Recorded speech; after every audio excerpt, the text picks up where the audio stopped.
No, Riko je največje inženirsko podjetje v Sloveniji. Mi delujemo po ključu, po principu EPC-ja, Engineering Procurement Construction, se pravi, da delamo objekte, da so naši projekti na ključ.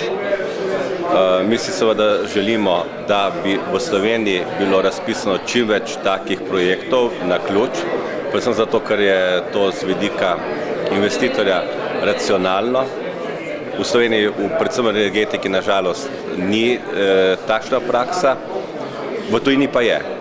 Riko si večino svojega kruha reže ravno v tujini in nažalost si moramo iskati reference na tujih trgih in šele potem prihajati domov, da lahko tudi tukaj konkuriramo.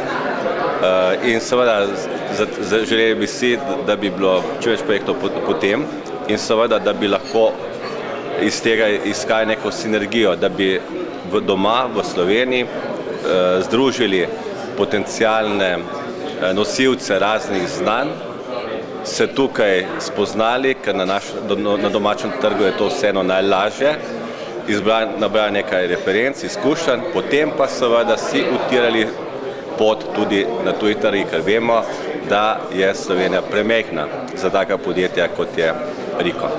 Voda je zaklad prihodnosti in seveda z njim moramo ravnati ustrezno.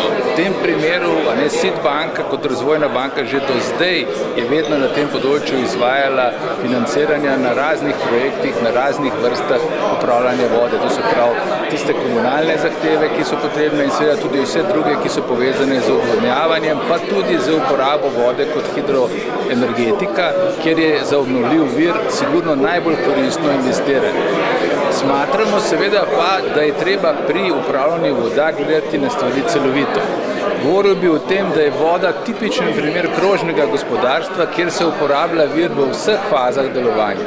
V tem smislu seveda SID banka podpira tako celovito delovanje, namreč ne v smislu samo, da gašimo požare, če smem reči v tem konkretnem primeru poplave, ampak da vnaprej razmišljamo in da v tem kontekstu delamo infrastrukturo, ki nas ščiti, torej preventivno pred poplavami, ki zagotavlja vodne vire, ki zagotavlja odvajanje in tudi čiščenje voda.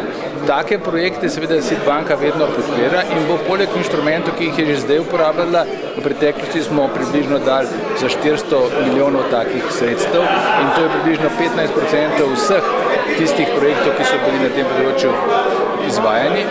V prihodnje pa mi smo dali tudi nekatere nove inštrumente, s katerimi bi ravno te projekte, ki so trajnostno naravnani in dolgoročni, lahko podprli in financirali.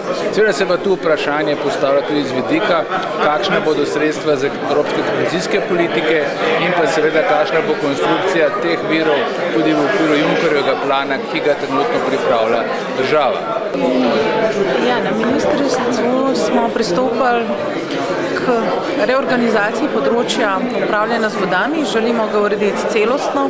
To je pač celoten sistem, izvaja se in tako na državni, regionalni, lokalni ravni in povezati želimo pač vse deležnike, ki delajo na tem področju. Vode so naravni vir, so lahko obnovljivi vir, uporabljene tako energetske kot druge namene in zato menimo, da je vključen poudarek Ministrstva za okolje in prostor, trajnostno upravljanje z naravnimi viri in med njimi tudi voda in to lahko zagotovimo le, če celostno upravljamo, torej cel krog vode, za katere namene, kje so onesnaževalci, da spremljamo, da določene ukrepe povzamemo, kjer je ogrožena kvaliteta vode, da zagotavljamo preventivno ukrepanje zaradi poplavne varnosti, ne ko je voda že škodljiva in ima lahko posledice za zdravje ljudi, za varstvo ljudi, za premoženje.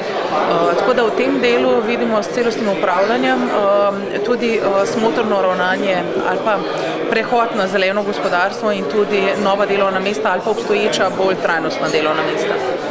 Ja, danes se pogovarjamo predvsem o tem, kako bi projekte na področju vodnih ureditev naredili kot večnamenske projekte. Zdaj, kot prvo je treba reči, da zato, da nastane večnamenski projekt, se mora seveda ustrezno organizirati in odločiti sam naročnik, torej investitor, ki ki mora poleg vodnih ureditev samih znati v projektu komponirati tudi vse druge aspekte večnamenskega projekta. In seveda, če je projekt potem tako oblikovan, se pravi, poleg vodnih ureditev tudi recimo energetska izraba vodotoka in druge možnosti, potem je seveda na strani inženiringov, projektantov in nazadnje izvajalcev, da se temu konceptu prilagodimo.